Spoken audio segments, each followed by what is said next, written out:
You're watching CHCO-TV's gavel-to-gavel coverage of the May 2024 regular council meeting for the Municipality of Eastern Charlotte. I'm Florence Mitchell. In today's meeting, ECW will make a presentation on Project Village Car Share. Under Old Business, Building Bylaw EC-12 will have its third and final reading by title. Under New Business, requests for proposals regarding development of 2 properties in Blacks Harbor will be discussed, as will 2 development agreements with Project Village. The municipality's representative on the Bayside Port Board will be discussed. Finally, Mayor Craig will make a proclamation for Disability Awareness Week. Now let's join Council at Macadavic Place in St. George. Be like NASA, 10, 9, 8, 7, 6, 5, 4, 3, 2, 1. I will now call the meeting to order here at 7 p.m. here at Macadavic Place, St. George. Good evening, and it is a good evening in not only in Eastern Charlotte, but all in New Brunswick. I think summer finally arrived here in our part of the country. So it's good news. Tonight I hear a lot of lawnmowers going tonight, and people are out enjoying the evening. And welcome to the May 2024 regular council meeting for Eastern Charlotte Council. This is our 17th official council meeting for Eastern Charlotte, and there's 24 more to go until the end of this council's term. I welcome all those that are attending here tonight. We do have a few people here tonight, and those that are watching us on television or their cell phones or computers tonight. And I wish to welcome and thank CHCO for being here tonight. Florence Mitchell's in the back. She does all the production of the show tonight. And of course, the star, Vicki Hogarth. She's on the camera tonight. So it's great to have you here tonight, Vicki. It's always great to have a personality here. In attendance tonight, we have Chris McKinnon, our assistant clerk. He's making sure that everything runs smoothly. He does all the things on the what do you call this thing up here? The projector. That's the better word. That's a good word. So I want to thank you, Chris, for all what you do. Councillor Lee and Councillor McQuarrie are not feeling well tonight, so we have 2 less councillors tonight. And of course, we have our CAO, Jason Gadet, here tonight.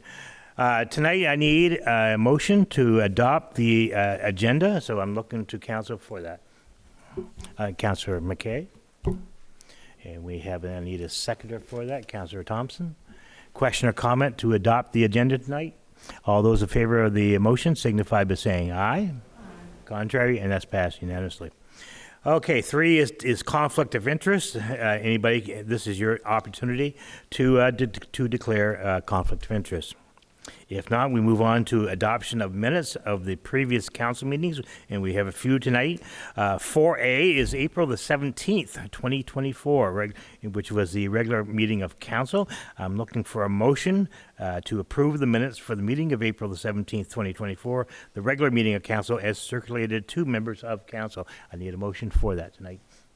Councillor Thompson, thank you, and seconded by Councillor McKay. Question or comment on that motion?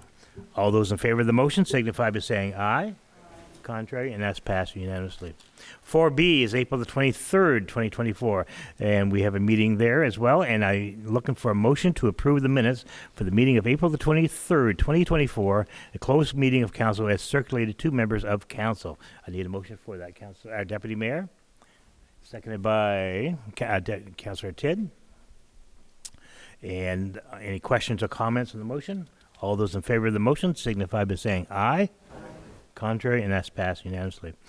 4C, which is the May 7th, 2024 closed meeting of council. I'm looking for a motion to approve the minutes for the meeting of May 7th, 2024, a closed meeting of council as circulated to members of council. I need a motion for that. Councillor Thompson, seconded by Councillor McKay. Question or comment on the motion? All those in favor of the motion signify by saying aye. Contrary, and that's passed unanimously. 4D, which is the May 8th, 2024 special meeting of council, that was a public hearing night, and I need a motion to approve the minutes for the meeting of May the 8th, 2024, a special meeting of council as circulated to members of council. I need a motion for that. Councillor Thompson, seconded by Councillor McKay. Question or comment on the motion? All those in favor of the motion signify by saying aye. Aye. And has passed unanimously. May the 8th, we have a meeting, a closed meeting of council on May the 8th. I'm looking for a motion to approve the minutes for the meeting of May the 8th, 2024, with closed meeting of council as circulated to members of council. I need a motion for that. Councilor Thompson, thank you. Councilor, I need a seconder for that. Our Deputy Mayor's got that one. Question or comment on the motion? All those in favor of the motion signify by saying aye. Contrary, and that's passed unanimously. Number 5, business arising out of the minutes. There are none tonight. And number 6 is the one we've been waiting for. The delegations they're a month behind, and it was great to have them here tonight. And we have Project Village, the car share. And thank you very much for being here tonight. Thank you so much, Your Worship, and thank you, councilors, for giving me your time to present to you Project Village Car Share. My objective tonight is to announce the official launch of this service in Eastern Charlotte, specifically in Blacks Harbor, and to give you some of the details that we have adjusted on our service since the last time that we have presented to you here in council. So, next, please. So we're going to discuss here the car share in Eastern Charlotte, how car share works and other service details, and then the membership and service rates, and then the important reminders for our car share members. So the car share in Eastern Charlotte, so here are the provisions of the service. So we have one electric vehicle in Eastern Charlotte, and it's located in Blacks Harbor, specifically at the parking space of the ECW lab / indoor farm. So that facility was Fresh Mart from before, but it has turned into an ECW lab and indoor farm already. And then on that same space, we also have one level 2 commercial charging station from NB Power, and it is open for the public, not just for the car shares. So has been some confusion about if it is a private charging station. It is not. So members of the public can use that charging station. So the car share in St. George is currently unavailable, and this is due to the fact that we don't have commercial charging stations in St. George currently. And we're hoping to change that in the future. So how car share works is very easy. So number 1, you register with us, and we have a couple of requirements for our applicants. And then once you are a member of this program, we set you up with a mobile app, and then from there you book online, and then you book there your trip, and then on the day of your trip, you just drive out yourself, go to the location of the car and drive out yourself. So the program requirements that we have: applicants must be at least 21 years of age with NB Class 5 driver's license or any equivalent Canadian or foreign driver's license. We also request for criminal record check, specifically the name-based check, and this is available through our RCMP in St. George. If you're interested to apply for this program, there is a big sign-up button on our website at projectvillage.ca. You click that button, and it will lead you to an online form where you can input your information and then just separately send via email your NB Class 5 driver's license and the criminal record check. So the membership and service rates that we have community, business, and family plans, but we regularly use the community plan for individual members. So we have here the membership fee of $18 per month, damage protection that rate ranges from $5 to $10 per month, one-time registration fee of $12 for the survey card that we're going to issue you. And then we have the service rate of $6.40 base rate plus 12 cents per minute. So the monthly membership, the way it works is that the monthly membership rate, $18, and the damage protection will be charged to you per month. But each time that you use the vehicle, it's going to be $6.40 base rate and then 12 cents per minute. We have additional fees, and these are regulatory fees that we have. We have cancellation fee, which is $8 per canceled booking, late fee of $8 per 30 minutes that you're late of return. We have also low battery fee, but this only applies to the one in St. Stephen and St. Andrews. And the reason for this is that Eastern Charlotte doesn't have a fast charging station, a level 3 charging station in here. So when you use the vehicle here in Eastern Charlotte, the low battery fee is not applicable on that one. So how do you use the car share when you're already a member? So as I said, you just book yourself online, go to the location of the vehicle when it's your time to use the vehicle, use your survey card to lock and unlock the doors of the vehicle, and then you drive out yourself. So important reminders that we have in here is that it is the user's responsibility to charge the EV during their trip. They can use the NB Power's website to look for the chargers around Charlotte County and in St. John and everywhere else. Another thing that we want to remind you is that always do a physical check on the vehicle before and after your trip.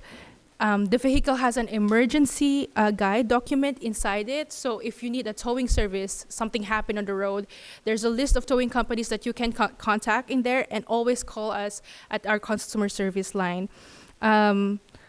Another thing is that there's e-charge card provided for users to access NB Power charging stations inside the vehicle. We have ECW will not cover fees for charging the electric vehicle using a different charging station. So if you decide to use a different charging station, ECW will not be responsible for those fees. Lock all the car doors after plugging the electric vehicle. When the users return the vehicle in Blacks Harbor, they must connect the electric vehicle to the level 2 charging station in there. And they can leave the electric vehicle plugged to the charging station just for this charging station only. So the one that we have on the picture is the one that we have in Blacks Harbor. So this is by the side of the Fresh Mart building. And can you go next? So this is how it looks like in the night. So we put like lights around, so it was well-lighted place. So if you use the car at night, it's a very well-lighted place. So for more information, we have our website at projectvillage.ca/pvcarshare. You can always contact us through phone and email. One thing that we like about the website is that our website is full of very useful information. What I like about it is the how-to videos. If you are on the road, and I know most of us are not going to be reading an entire manual of this service. So there's a how-to video, how to check the electric vehicle's battery charge, how to charge the vehicle, how to turn on the engine. So all of it is on our website. So once again, Your Worship, thank you, and the councilors, thank you so much for your time. And Great, thank you very much. Just stay right there if you don't mind. Okay. I think this is a great service for Blacks Harbor and surrounding areas, Beaver Harbor and those areas too. I think with some of the announcements coming up tonight with further in the meeting about Blacks Harbor, this type of service is going to be well needed for the area. There's some housing opportunities coming up here. I'm going to turn this over to Council. Council, question to come. Can Council Dedorakis, you're first. Thank you, Rose, for your presentation. I've never actually been behind the wheel of an EV, so I'm very excited to try this out. But I do have a question. It's related to the rideshare program and the charging station. So back in May 2023, Council approved for an EV charging station here at J.O. Spinney Drive in partnership with ECW and NB Power. And I just want to know what the ETA is on that. so actually on that part, I am not fully aware of that kind of information on how that is going. There's not much conversation on that one. So at least for my part, Okay. because I'm sorry to mention this, but I just got back from maternity leave. Oh, so this congratulations. project Yeah. went on. I remember this project went on, this collaboration went on, but I wasn't informed about the status of it when I come back. So I'll find out more on that one. And if I could come back to you, Councillor, I will. That'd be great. Thank you. Just an update with that. I'll check with the electrician. We had an electrician speccing a spot here at Macadavic Place, which is supposed to be just right out these doors. I think there was an issue with the type of power that we were getting into the building and getting it down getting the wiring in downstairs. So I'll check to see where that's at. I think that's kind of along with our generators, just, one of the things that are on back order, but I know that they had all the specs to work that out, but I'll get an ETA and send it out. Any other questions for Council? Councillor Thompson, you're next. Just wondering how often the car service is being used in Blacks Harbor. Like, is it booked out daily? Is the car on the road every day, or is it like a couple days a week, or Like the uptake, that the use of the car share? like how often it's being used? For now, actually, we just have 2 people using the car share, and I think it is because we haven't officially launched, the announcement of this one. So it's really a great opportunity to be standing in here, Councillor, because now we have viewers who will be informed that this service is now up and running. But yeah, it's not much of an uptake. Those 2 members that we have, they're using it for once a week, twice a week, but there's not much movement yet still on the car, but hopefully after this presentation it will have. Any other questions from council? Thank you very much for coming in tonight. I appreciate it. Thank you so much. Did a great job. This point, council, we're going to go to number 7, which is the department reports. 7A is general government report. I'm going to go to our CAO, Jason Gadet. Thank you, Your Worship. General government report for the month of April. Finance, ongoing claims for a number of projects such as the IBA water projects for St. George and Blacks Harbor. Staff preparing for the annual financial audit that will start taking place at the end of May. Housing and development discussions with a large retailer on the possible development in St. George. Awaiting provincial assistance with Exit 56. We're just waiting to hear back on any type of percentage that they may assist us with the Exit 56 preliminary study.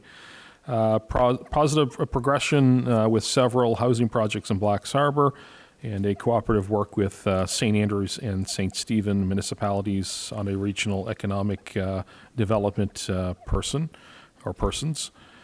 Still working through that, and we'll be sending more out to council as we go along. Parks and Recreation, Municipality is working with the high school on the graduation banners again for this year. The last year, I think there were some issues with the hardware. The banners, the Remembrance Day banners and such, are not owned by the municipality, and they're going to be loaned out to the high school this year. School is working on getting approval from the Legion to use those banners. And with the ice out of the arena, renewed focus on finishing the several improvements as part of the overall upgrades at the arena. Canal Beach survived a winter fairly well. There were repairs needed to the stairs and the retaining wall and 2 faucets. We didn't have any water that actually went up to the canteen, so it was it was designed up on a higher ground. After finishing electrical modifications, takeout should be good for the 2024 season. Operator Cassandra Jones, just talking with her again today. She's just working through some final licensing that she's going to have. Boat docks should be reinstalled in the water in early May, which they have been. 3 buildings removed from the former Day Adventure Center, with the final 2 being removed at the end of May. One was actually removed this week. Public Works completing cleanup of the footprints of the Day Adventure Center, and staff has been busy organizing festivals for the upcoming year. Employee and personnel start of union negotiations with Public Works, scheduled for mid-May, and compiling a Public Work training and certification overview, and working on structuring training with our Public Works. Water in Blacks Harbor, second round of flushing is complete. Awaiting schedule for cleaning and inspection of the French Village Reservoir. Water source providers installing 2 modulating valves on water line from their wells, and biweekly discussions between the municipality and the company continue. An analysis of sewage lagoon and need to address some capacity limitations are underway as well. Water for St. George, flushing of the system is taking place in the month of May, and final repairs to the Riverview water line also scheduled. For both water systems, reviewing the approvals to operate with the province, as well as review of testing cycles and other testing that could be provided by a local water tester. Roads, spring patchwork is scheduled for mid-May. Additional repairs throughout town of St. George on sidewalk and curb work, and as well there's some sidewalk and curb work repair for Blacks Harbor. EMO, provincial EMO hosted public engagement here at the Macadavic Center last week. And childcare, the municipality continues to work with the YMCA and the province on childcare, and just spoke with Adrian with the Y just today, working through some details, finalizing some of the MOUs that we have with them, and they are going to be signing the preliminary study, I believe, this week to progress with that. So, things are looking up with childcare. Great, thank you very much, Jason. Any questions or comments on that? If not, we'll move ahead to 7B, report of the Southwest New Brunswick Service Commission. And tonight we have Alex Henderson. Thank you, Alex. Thank you. So I have a pretty short report to give you tonight. With regards to planning, the Service Commission Board has appointed a new member to PRAC. So this is an Eastern Charlotte resident, Skip Wolf of Latit. So he's appointed to a 4-year term and will be joining other PRAC members, the existing members on that committee. As we've had discussions about already, Council is considering adoption of a building bylaw, had a public hearing of objections on this proposed draft on May 8th. And I understand there's potential ideas for amendments and so on. So happy to have those discussions and even field questions about that tonight if you would like to do that, or if there needs to be a postponement and a working session to look at it, happy to also be part of that. We're also recommending to Council that you consider adoption of an amendment to the Village of Blacks Harbor Rural Plan, specifically the commercial zone. I did give a sample draft bylaw and plan report for this. Basically, the commercial zone is one of the parts of the rural plan that is from the 2011 version of the bylaw and somewhat out of date. It contains the zone contains several residential properties that are just purely residential, and it's difficult for them to do developments on their property where they don't conform with the zone as it is. And the way this amendment would work is it would open up more opportunities for them to be just residential, as well as not take away the rights to do a business as per their current zone. So that's the idea, long and short, but I understand this will be going to your next month's meeting for a further discussion. So we can, you can ask questions about that tonight if you wish, or we can look at that more in depth next month. With regard to development, there's been 30 building or development permits issued to date, and 13 new in the report period. And you've recorded just over $2.1 million in construction value.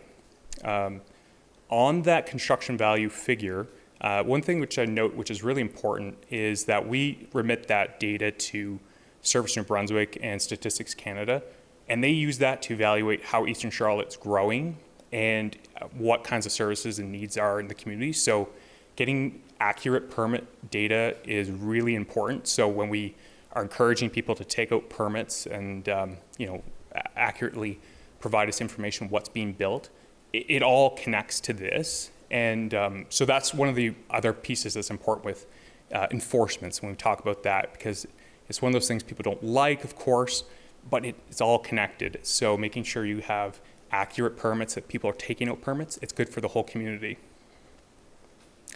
To date, there's been 6 subdivisions approved with 11 new building lots in Eastern Charlotte and 5 net new dwellings and 2 added in the report period. Net new dwellings means that you're deducting any dwellings that have been demolished in the report period. With enforcement, as we talked about, there's a number of enforcement files that are still open, but since we've been reporting to Council, there's been 37 cases that have been closed for compliance, and actually 10 in the report period alone, so that's very good. And that concludes my report, and as I said, I'm happy to field any questions. So back to you, Your Worship. Great, thank you, Alex. Any questions or comments? Councillor Dederakis, this is kind of a halfway there. Sorry. So Alex, for the dangerous and sightly premise enforcement, just to let Council know and let the public know, because I've been approached several times about this, what is the process available for owners that disagree with the decision that their property is dangerous and unsightly? They disagree with that decision to appeal it. Yeah. So the way the legislation works with regard to dangerous and sightly premises bylaw is it requires a process, so an appeal process, which basically if you get a notice to comply under the dangerous and sightly premises bylaw, you have a certain number of days to just meet the order. So if you have junk on your lot and it's not part of a legal salvage yard, for example, and you have a notice comply under the bylaw to clean it up by a certain date, you can say, well, that junk is not actually junk. It's my property, and it's not there to accumulate as a junkyard. And so if you want to make that case, the way the act is set up is that there's a appeal process. And what council does if there's an appeal is council has to delegate a subcommittee. It could be a subcommittee of councilors, so you could just select a group of councilors who are, might have portfolios that are related to this, or you can have a separate whole other committee. So PRAC has served in this function for councils in Eastern Charlotte in the past, but it doesn't have to be PRAC. So that's just an option. So basically what happens is there's kind of like a tribunal type of thing. Mm-hmm. The appeal committee functions in that kind of manner. And the person who's making the appeal puts out their case, and the bylaw enforcement officer puts out their case, and the committee deliberates and makes a decision and informs them of the decision. So a couple things can happen out of that, and I don't want to go into too much detail, if that's all right, Your Worship. I can continue, but I don't want to take up too much time. But appreciate that. So do you want me to continue, or do you go into more detail here? Just keep it short. Okay, I'll cut it short there. But more or less, Reader's Digest. more or less, there's a whole series of actions that can happen, and it could come back to council for decision. And any of these files come back to council for decision. All right. Any other questions? Councillor Hatt, you're next. The zoning one in the village, or the old village, is that coming to us shortly, or this week, or when is that? Yep. So the draft, we do have the draft. I can send that out tomorrow. Okay.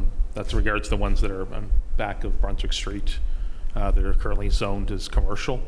There would have to be, there's amendment to that to make them more, I guess, more residential, but it's not losing their commercial current zoning. Okay. So, yeah. Any other questions? If not, Councillor Thompson, you're next. In regard to the building, if a person wanted to put a mudroom, 12 by 14, or a porch on their house, would they need a building permit to put that size? So there could be examples where that would require a building permit. So if you're making an addition to a structure, yeah, you'll need a building permit to do that. Even though that it's under the 580 square feet? A very good question. So so what councilor's referring to is this exemption under the National Building Code. So under 592 square feet, if it's an accessory structure like an outbuilding or shed or garage, that's exempt from National Building Code. But the key thing is that it has to be a detached 592 square feet in total footprint. So what happens if you attach a new addition onto a building that's already, say, 1,000 square feet, and you're doing it's a 200 square foot addition, and you're 1,200 square feet now. You're well over the exemption. So attaching buildings to an existing building could put you over the threshold already that you need to meet code. Thank you very much, Alex. You're welcome. I appreciate it. Next, council, we're going to go 7C, the fire report, and I'll call on Councillor Thompson. Thank you. For the month of April 2024, there was a total of 43 calls. I'd like to thank the members for their continued pump training, and also the 4 members working on their firefighter level 1. Thank you. Yeah. And I want to thank the firefighters, too. I know there's some here in the room tonight, for their continued volunteerism for Eastern Charlotte. I know for a fact that you guys have been busy almost every weekend. When it doesn't rain, the fire trucks are continuously going out all different directions in the area. So I can't thank you guys enough. People don't realize that this is a volunteer fire department, and these guys take time away from their families, and we appreciate everything that you guys do. Any questions or comments from Councillor Hatt? You're next. Is it possible that we could have a comparison between like 2024 and then a box for 2023 in these reports? We always used to have them at older councils, and it was always a good report to say 1 year to the other. So, especially grass fire season. Yeah, I think we can pull that. A lot of this reporting is because when we merge the 2 fire departments, like going forward, we can probably add them together. it gets more simpler as we go on now from here on out. I think we amalgamated in July of last year, so we would have all those combined reports. But yeah, we can pull the data together between the 3 former fire departments. Yeah, if it's possible, if we start having added to the package, that'd be great. Great. Okay, Council, we're going to move on to Public Works report. I said earlier that Councillor McQuarrie is not feeling well tonight, as well as Councillor Lee. But Councillor Tidd has graciously volunteered to give the Public Works report tonight. Thank you, Your Worship. For Blacks Harbor, Public Works continue to do regular checks on water and wastewater treatment system. This is done on a weekly and monthly schedule. Report submitted to the Department of Health and Environment for turbidity checks for chlorine residual are kept in accordance with the approval to operate on a daily schedule. Wastewater pump at the lagoon has been ordered for the lift station. There's a 4-week delivery on weight on the pump. Dredgings in both ponds 1 and 2. Treating the sludge due to the amount of sludge that's recorded in the settling chambers. Dredging is being reviewed. New sidewalks installed on Main Street from 192 to 380. Public Works is doing gravel and loom prep for hydro seeding. Ditching and welleting continues. Clean out culverts back. The shoulder of the road is needed. Repairs on the 3-ton issue not running has been ongoing, waiting on parts. For St. George, street sweeping has commenced in an effort to get as much debris off the roads and sidewalks as possible.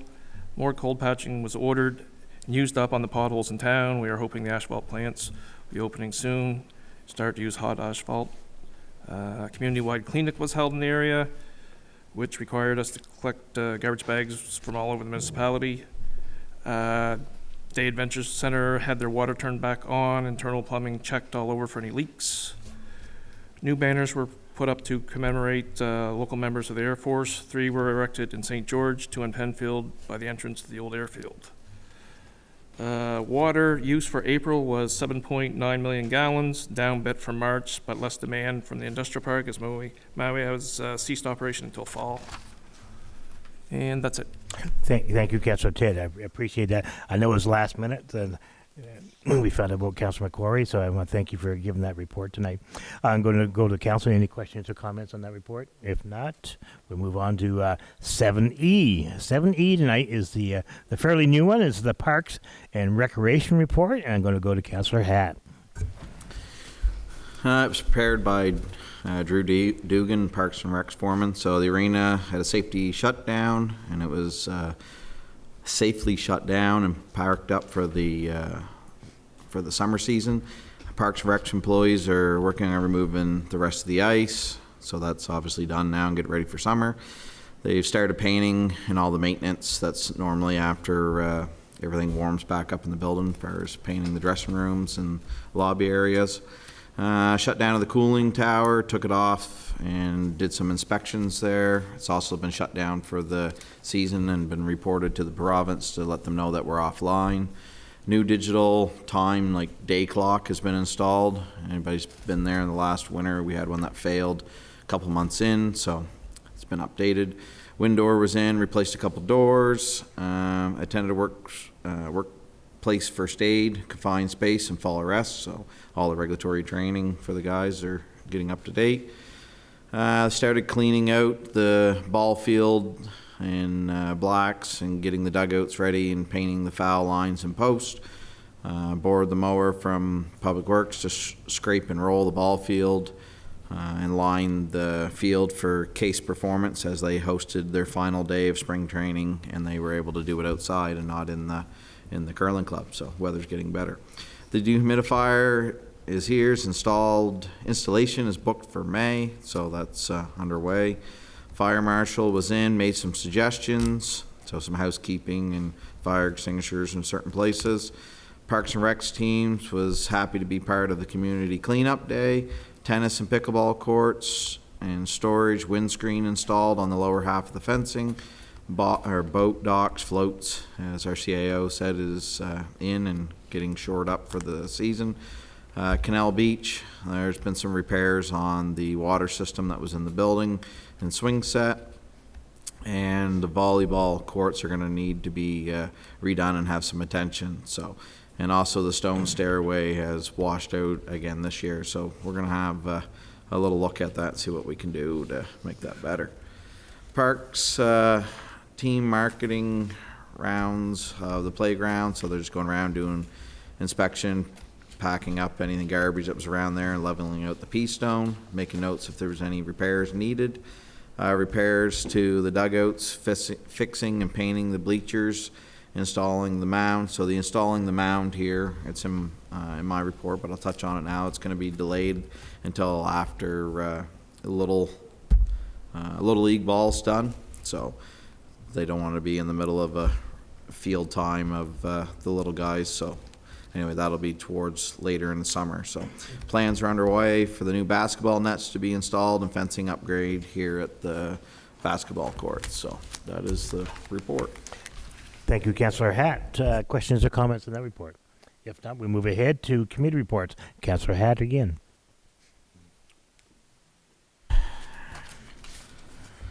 So Recreation Committee report. So first off, I want to say thank you to everybody that's helped out the last month. Had some personal issues and took some time off from the council for a little bit of family time. So I want to start off by thanking everybody who has participated in Earth Day, the community cleanups.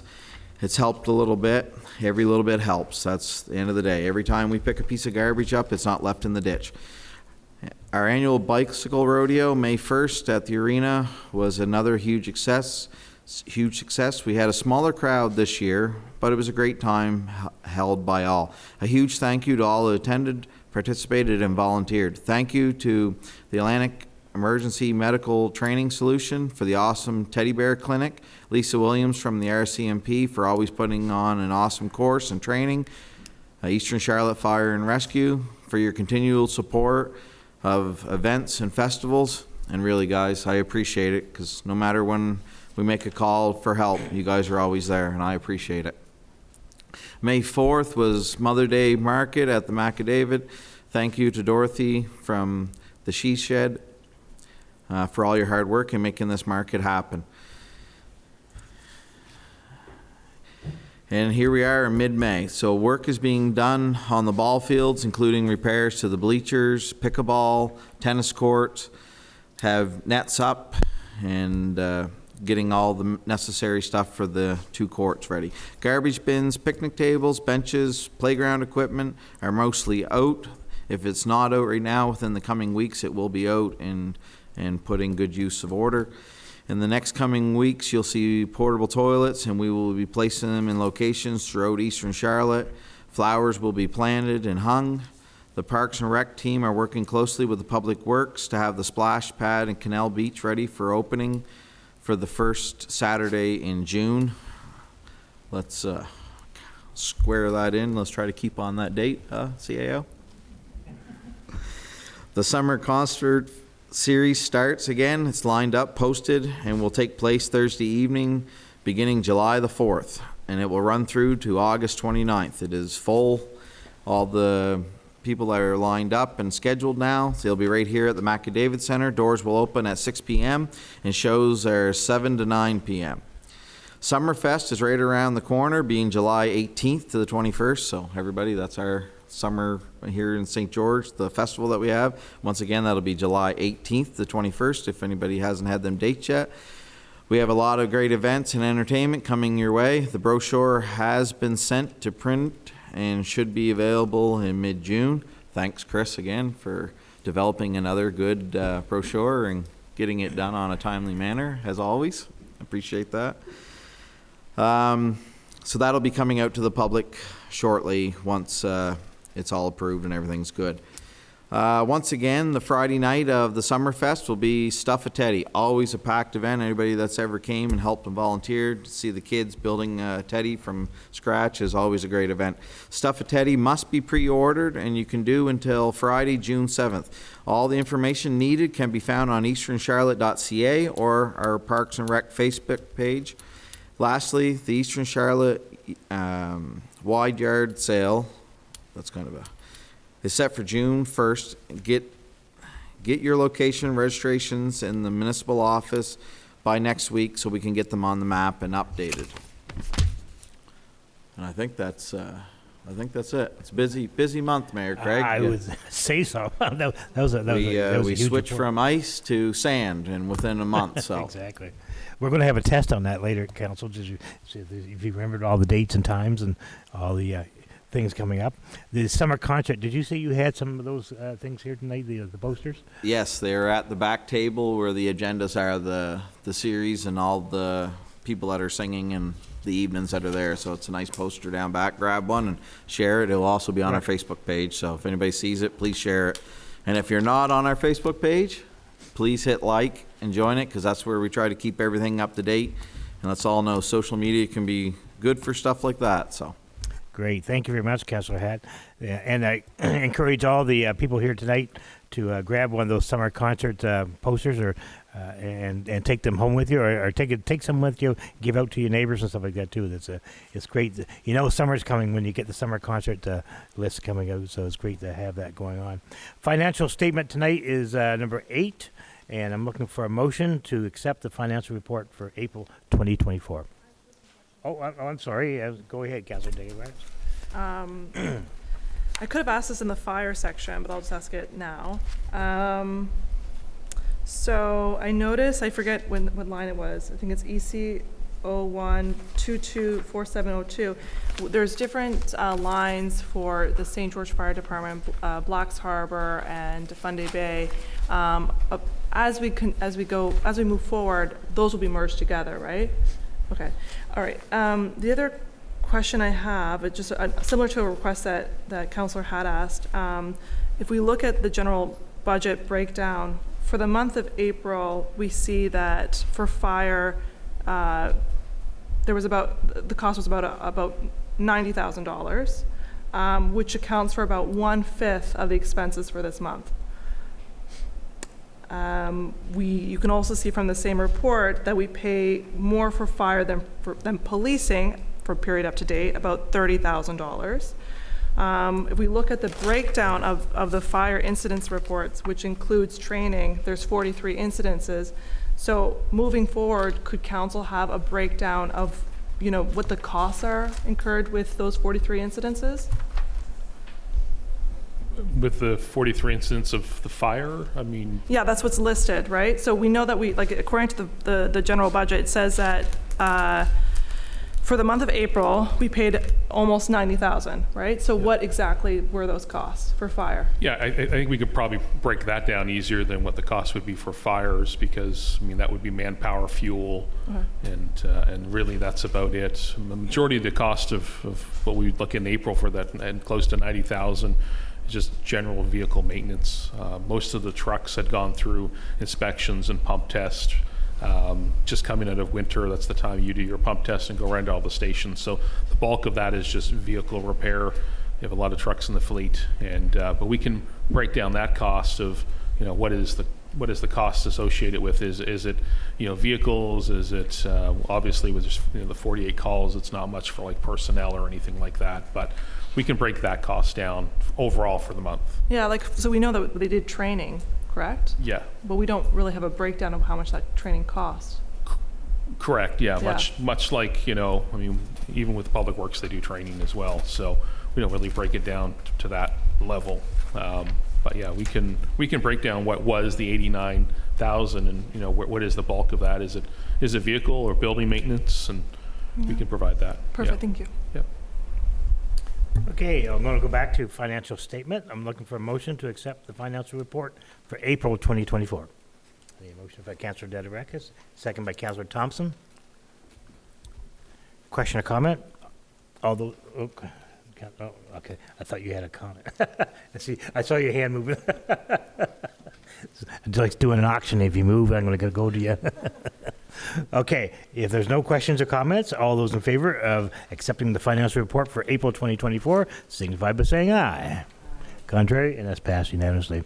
Old business tonight. Old business. Number 9A, bylaw number EC-12, the building bylaw, the third and final reading by title only. I believe council is looking to make a motion tonight to table the EC-12 building bylaw until the June regular council meeting. So I would need a motion for that. Councillor Thompson, seconder for that. Councillor, Deputy Mayor. Question or comment on the motion? All those in favor of the motion signify by saying aye. Aye. Contrary, and that's passed unanimously. Now, it brings us to new business, ladies and gentlemen, and we have a lot of new business tonight, and it's exciting new business. So this is actually anybody watching tonight, especially from Black Cyber, you should be listening very carefully tonight. Tonight, 10A, which is the request for proposals for housing in Blacks Harbor. 10AI is the RFP for 2024-02, the Mill Street Connors Lane property. I'm going to go to Jason first to speak just a little bit on this first, and then we'll look for a motion. Thank you, Your Worship. So this is a request for proposals, RFP 2024-02. For a property in Blacks Harbor, referred to as Connors Lane, the Mill Street property, or the old mill yard in Blacks Harbor. The RFP is for housing development for a parcel of land, approximately 14 acres, in cornering on Connors Lane and Mill Street in Blacks Harbor, not too far from the arena. Minimum parameters of the construction being 4 or more residential units in accordance to zoning. The RFP 2024 was open was closed on March the 20th, 2024, but it was extended to April the 30th, 2024. Just a misquote there of the February time period. So that closed on April the 30th, 2024. Only one submission was received, Greg Hooper, J.D. Hooper, Utopia, New Brunswick. No other submissions were received. Great, thank you very much. And I just want to get this information out there as well. This piece of property, the land, was actually part of a deal that the former council of Blacks Harbor made for the building of the council building, or the what do you call it, the municipal building in Blacks Harbor. So before the last council went out, because of amalgamation, the last council made a deal with Connors Brothers for a bunch of property to be handed over to the new municipality in return for the municipal building. So this is actually one of the first pieces of property that we'll be getting our money back on when some housing goes in. So at this point, I'm going to look to council, the council award RFP 2024-02, the Mill Street Connors Lane property to Greg Hooper and J.D. Hooper. I need a motion for that tonight. I'll go to Councillor Hatt, thank you. Seconded by our Deputy Mayor. Question or comment? All those in favor to award RFP 2024-02, the Mill Street Connors Lane property to Greg and J.D. Hooper, signify by saying aye. Aye. Contrary, and that is passed unanimously. Excellent. 10A RFP 2024-03, the Main Street Mill Street property. I'm going to go back to Jason again to describe a little bit about this. Thank you, Your Worship. So the request for proposals, RFP 2024-03, for land in Blacks Harbor. This was property on Main Street and Mill Stream property. The overview of the RFP is a housing development on the parcel of land of approximately 0.56 acres at approximately 566 Main Street in Blacks Harbor. Minimum parameters of construction being 1 residential unit in accordance to zoning. The RFP 2024-03 was officially sent out, opened on February the 16th, 2024, and closed on March the 8th, 2024. The following submissions were received. Only one, ROI Construction of Hampton, New Brunswick. Great, and that's what I want to say as well tonight, that this is another piece of property that the former council was able to work out with Connors Brothers, and so therefore this is another piece of property that's going to go towards housing, and that's the payoff for Blacks Harbor for that municipal building. That piece of property tonight is actually the one, if anybody knows Blacks Harbor, is the one beside Mike and Betty Stewart's house. I'll go to Councillor Hatt. Would you like to make a motion tonight? Sure. I move that council award RFP 2024-02 Main Street Millstream property to ROI Construction. Great. I need a seconder for that. Councillor Tidd. Councillor Tidd. Thank you. Question or comment on the motion? I have a question. Oh, I think there's yep. an error. I think there's an error that should be 03, not 02 on there. Right? Yep. Okay, we just changed that number. Yep. Just to clarify. No, I appreciate that. Yep. I'll edit my motion, sorry. Great. And the seconder agrees to that? Great. Excellent. That's all fixed. Okay, question or comment on the motion? Councillor Hatt, did you have a motion? No, it's just comment? just nice comments. Just nice to see that a plan a couple of years ago is starting to pay dividends for our little harbor there, because I'll be able to look out my front window and see both these properties being developed. So that's a great thing. So Yeah, it's great to see that all this starting to come to fruition, and it's great news for Blacks Harbor tonight, and to see these properties coming up and houses being built in the area. Any other questions or comments on the motion? All those in favor of the motion signify by saying aye. Contrary, and that's passed unanimously. 10B, Development Agreement, Project Village Lewis Connors Lane Project. I'm going to go to Jason again to speak on this. Thank you, Your Worship. So these were the previous development agreements that council would have seen in regards to the Project Village one. I guess 10B1 is for the Lewis Connors Lane project. That's with Project Village, and 10B is 2 is with the Willow Court project, the old 260 building in Blacks Harbor. Both of those development agreements were previously with council, and they were pulled back and recalled. So these are brought up once again for council. Great. And the first one is on an apartment building. Do you want to give any details on that for this? On the size of it, or just the amount of? Two 15-unit apartment buildings in Blacks Harbor for Lewis Connors Lane. Great, thank you. So at this point, council, I need a motion to approve the development agreement with Project Village for the Lewis Connors Lane project. I need a motion for that tonight. Councillor Hatt, thank you very much. I move that council approve the development agreement with Project Village for the Lewis Connors Lane project. We have a motion on the floor. I need a second for Councillor Tidd. Thank you very much. And the two councillors tonight are actually from Blacks Harbor originally, so it was great to have a motion and a seconder. Question or comment on the motion? All those in favor of the motion signify by saying aye. Aye. Contrary, and that is passed unanimously. Congratulations.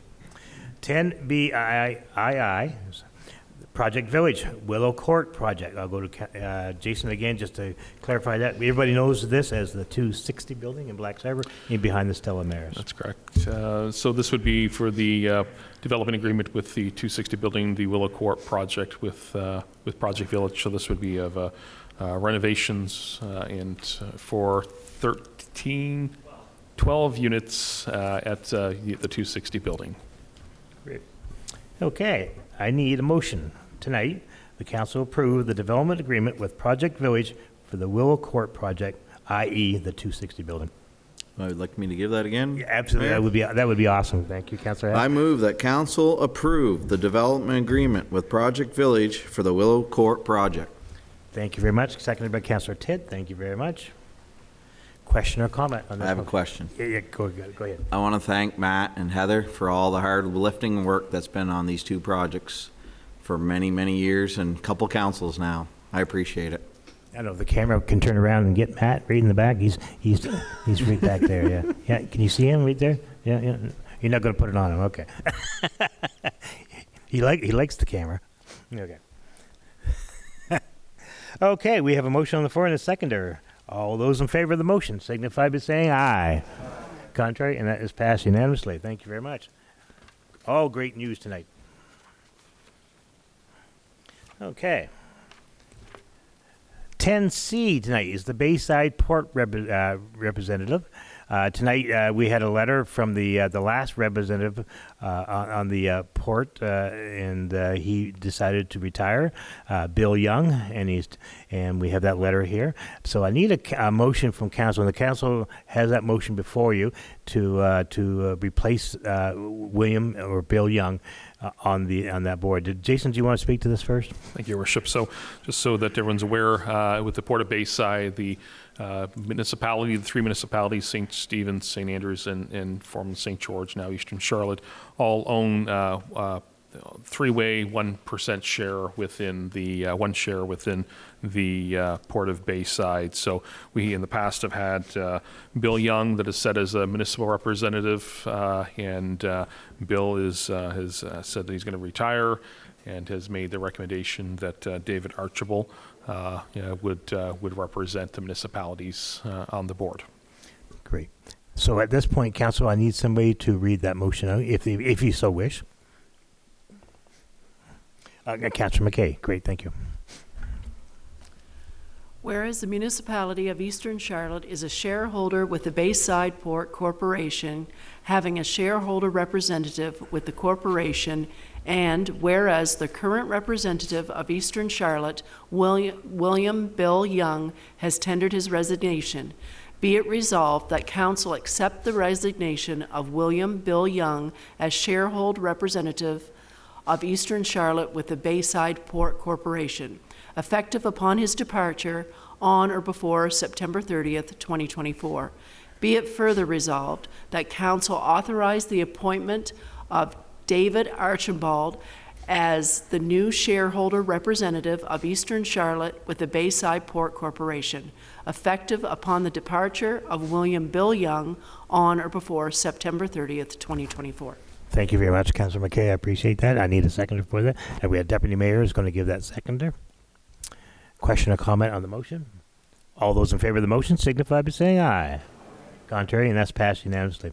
10D tonight is a proclamation. I've been asked to read a proclamation tonight for Disability Awareness Week. I'm just going to bring this over closer to the mic here. The Municipality of Eastern Charlotte, a proclamation.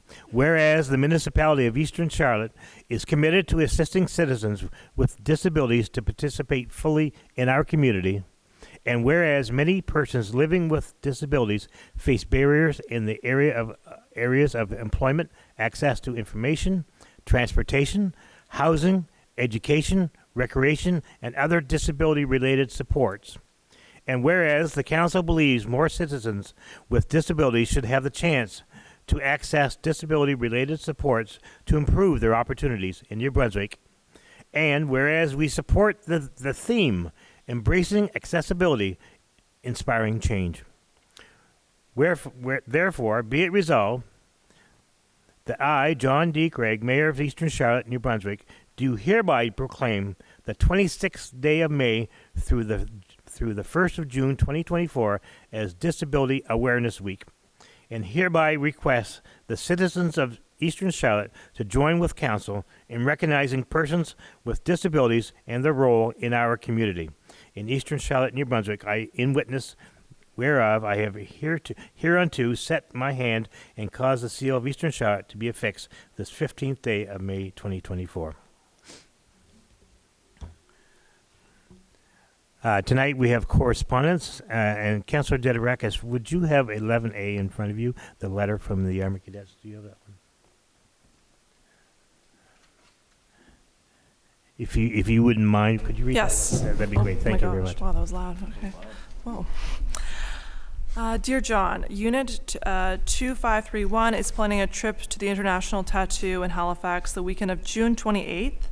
Though we have booked no charge accommodations at Bays Greenwood, we must pay for transportation, tickets, and a few meals. Our unit is sending 19 cadets and 5 staff. Though fundraising and savings, we have almost reached our goal. The fee for a coach bus, including a fuel surcharge, is approximately $6,000, which is a substantial chunk of our budget. Even though we have invited another small unit to travel with us, they will share some of the cost. Would Eastern Charlotte Municipality be able to assist our unit with $1,500 towards a portion of the transportation costs? This trip is an opportunity for 19 local youths to attend a world-class international tattoo, visit historically significant museums, and build friendships with other cadets from outside New Brunswick at no cost to the cadet or their family. Your consideration of this request is greatly appreciated. Sincerely, Sharon. Thank you, Councillor Dedirakis. I appreciate that. I need to entertain a motion for that tonight. Councillor McKay? I move that the letter from the Unit 2531 Army Cadets be referred to the Finance Committee for review and recommendation. Thank you, Councillor McKay. I need a second for that. Deputy Mayor? Question or comment on the motion? All those in favor of that motion signify by saying aye. Contrary, and that's passed unanimously. 11B is the RCAF 100 dedication invitation. I have that here somewhere. 250 St. John Wing RCAFA Incorporated. You are invited to the dedication of New Brunswick's RCAF 100th Penfield Ridge Air Force Memorial to mark the centennial of the Royal Canadian Air Force at the former RCAF Station Penfield Ridge, Highway 175, Penfield, New Brunswick, on Friday, June the 7th, 2024, at 1100 hours. And that's an invitation for everybody to attend that. And I want to let everybody know the Governor General of Canada will be there at that as well. Mayor John, I just got a question. We have a invite in our council calendar for 10:30 that day. Is that wrong? Yeah, it just changed an hour before this meeting tonight. Okay, thank you. Exactly. Yeah. I think the reason that the time kept changing was because they had to make sure they work with the Governor General. The Governor General, of course, is from Ottawa, so she's coming in, and we had to work around her schedule, so that time kept changing a little bit. So it's No, quite just looking for clarification. no, Thanks. absolutely no. It's quite an honor to have the Governor General coming down. Okay, I lost my place here. Just bear with me for a second.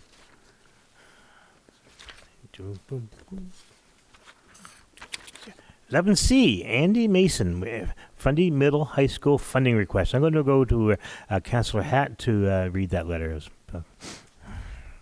Sure, Mayor John. So there's a letter that came from Andy Mason.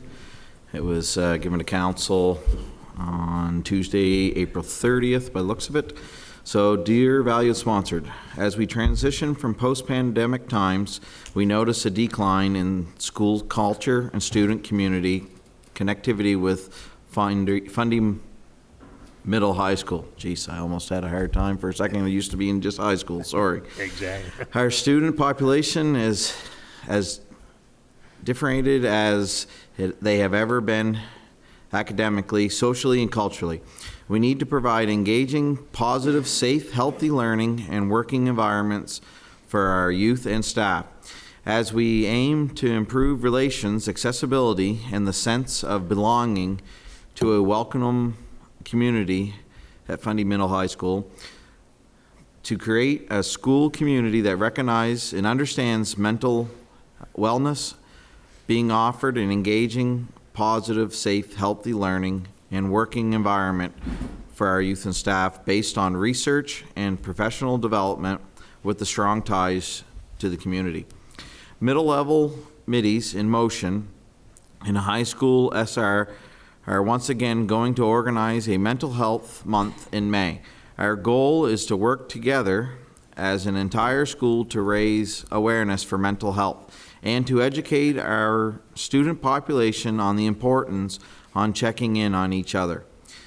We are reaching out to you and your organization to see if you would be interested in donating to our event this year. Our plan for the month of May for Mental Health Week is as follows. Every week we will organize a whole school event activity to raise awareness. Could be something as simple as posting positive notes on the lockers, including mental health facts and tips in our daily announcements. Invite Pete's Dairy for an ice cream Sunday yearly party. We are going to end the month with a field day for all students at Fundy Middle High School. In order for us to pull off this event, we would need to fundraise a total of $6,782.70. The breakdown of the cost is bubble soccer, $1,334, wipeout, $1,408.75, inflatables, $4,039.95. These include 3 inflatables and 1 large jumper area. We would like to end the month with the day where all students can have a fun and relax. A day where they don't have to worry about having enough money to participate and have fun. A day where they can be a kid again. As most of us know, social and emotional learning and being active help with morals and student participation in school events. Field Day is designed to give everyone an opportunity for enjoyment, to try new things, be active, to be with classmates, and to have fun. For high school, this would be a great opportunity for them to recharge before they head into exams and graduation. Are you ready and willing to help make Field 2024 one to remember? Your participation will directly result in a positive and safe event for the whole school. Please contact Rachel Sullivan and their contact if you are willing to make a monetary donation. Check can be made also to the what's listed here. Sincerely, Middies in Motion and SRCE. Thank you very much, Councilor Hatt. That was a long letter. I appreciate it. I did a great job. I need a motion from council. If council's if they would like to send this off to the finance committee, or what would they like to do? I guess at this point, I need a motion from somebody. Councilor McKay. I move that the letter from Andy Mason on behalf of Funding Middle and High School be referred to the Finance Committee for review and recommendation. Thank you very much, Councilor McKay. I need a seconder for that. Councilor Thompson, thank you. Question or comment? Oh, we got a bunch of them. Councilor Dederak, you're first. Yeah, sure. So, Ms. Mason made the presentation last month, so that would have been April. She sent this letter in the end of April. They need this donation by the end of May, so I think that this is a bit pressing. So, I think we have to make a decision here whether or not we should be supporting it. I think we should. The dollar amount, yeah. What that dollar amount looks like, I'm not sure. Maybe $1,000. Okay. At this point, we still have to stick with the motion that we have on the floor. Then can I make a motion to amend the motion? You can let this one die. No, that would be up. That would be up to the person that made the motion. I'll withdraw my motion. Okay. And then the seconder was who now? Who was the seconder? Councilor Thompson. Okay, you agree to that? Okay, as long as you agree to it. Okay. So now I can entertain a motion. Councilor Dederak. I move that council makes a donation of $1,000 to middle and high school to assist with the costs related to Mental Health Week. Okay, $1,000. Fire department's at work tonight, so they just got a call to go in. Okay, we have a motion for $1,000. I need a seconder for that. I'll second that. Okay, Councilor Hatt. Question or comment on that motion? All those in favor of the motion signify by saying aye. Aye. That's right, and that's passed unanimously. We move on to the Family Worship Center funding request, and I'm going to ask if Councilor McKay, could you read that out for us today? To whom it may concern, Center Youth, which is a group, which is a youth group at FWC Church, is getting ready for their annual Tribal Wars, Tuesday, May 14th. This is a massive end of school year term team game. It's open to all of the youth in the community. We are asking if you or your business would consider partnering with us as we love on our youth and make youth of our community by donating prizes towards prizes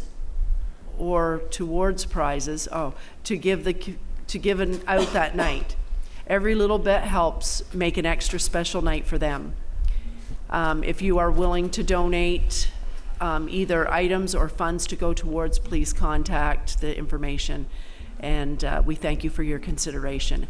Now, I know this happened Tuesday night. I was talking to them, and they are still very willing and open to have a donation that could counteract the costs that they spent. Okay, thank you very much for reading that out, Councilor McKay. So I will, at this point, entertain a motion from Council. Councilor McKay, you first. I move that the letter from Family Worship Center be referred to the Finance Committee for review and recommendation. Great. We have a motion on the floor. I need a seconder for that. Councilor Thompson. Thank you. Question or comment on the motion? Councilor Hatt, you're first.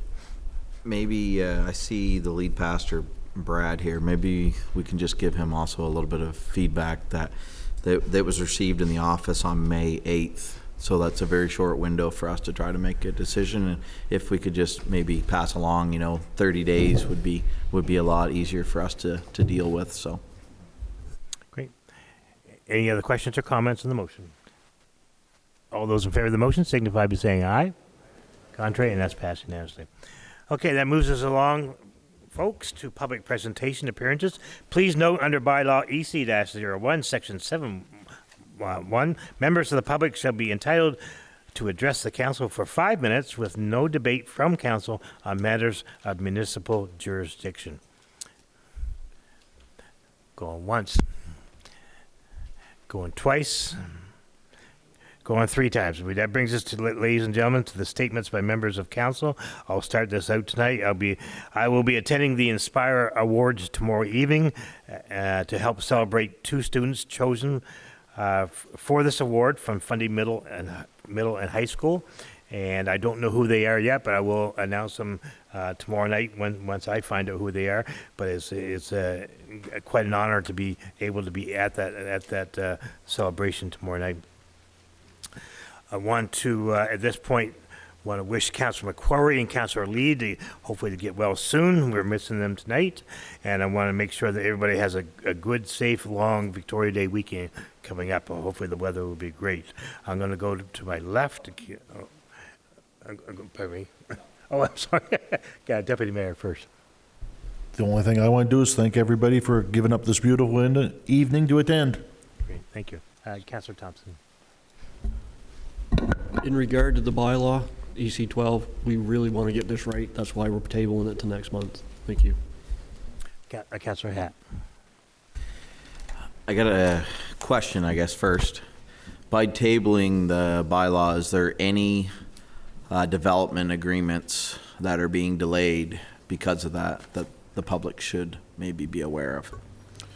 So as of right now, one that's being drafted that would have an exemption request for building permits. Yeah, there would be one for Blacks Harbor. Okay. That's currently being drafted. And the other thing, I want to say thanks to everybody again giving up an evening, and just please pay attention to the Facebook page for the ongoing events this summer. And pay attention to the motorcycles out there this weekend when they're on the highways. That's right. Look twice. Councillor Dederakis. After our public hearing and speaking to residents, it's clear that this building bylaw needs more work. Many communicated their concerns for the listed fees and time constraints, and I can't help but agree with them. Council should strive to support a bylaw that is attractive to everyone. I don't want current residents to feel pushed into an already bloated bureaucratic process that gives preferential treatment to some but not others. I want residents not to feel as though this is just another layer of difficulty in already financially difficult time. Thank you. Great. Councillor Tidd. I just had a couple things here. I had a request for a couple picnic tables in Beaver Harbor. We already have one there, but it's quite old, and I've reached out to our CAO, and I think we're going to be able to get a couple for down there. So I just want the residents down there. We're working on it.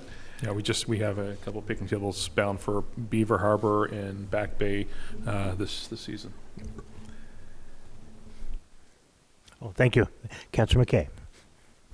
I also want to thank everybody for coming out tonight, and my reason for wanting to table the bylaw also is I was concerned about what the citizens had said here the other night, last week, and what we can change. I do believe that we should sit at the table and talk about it and change. I know that there's some provincial things that we're unable to change, but the things that are able to be changed on our part, I definitely want to sit and look at those and try to make things as fair across the board for people as we can. Great, thank you, Councillor McKay. And one last thing I'll say tonight was a great night for Eastern Charlotte. There's a lot of good news tonight, and especially for the Blacks Harbor area. So I hope that people recognize that development is happening in Eastern Charlotte, and that this council is fully behind all developments in the area, and we're going to do everything we can to make sure there are more housing opportunities in our area. At this point, number 14 is the date and location of the next regular council meeting, which will be Wednesday, June 19th, right here at the Macadavic Place. And Councilor McKay, you're going to give me a motion for adjournment? Thank you very much. Everybody have a great night. Thank you.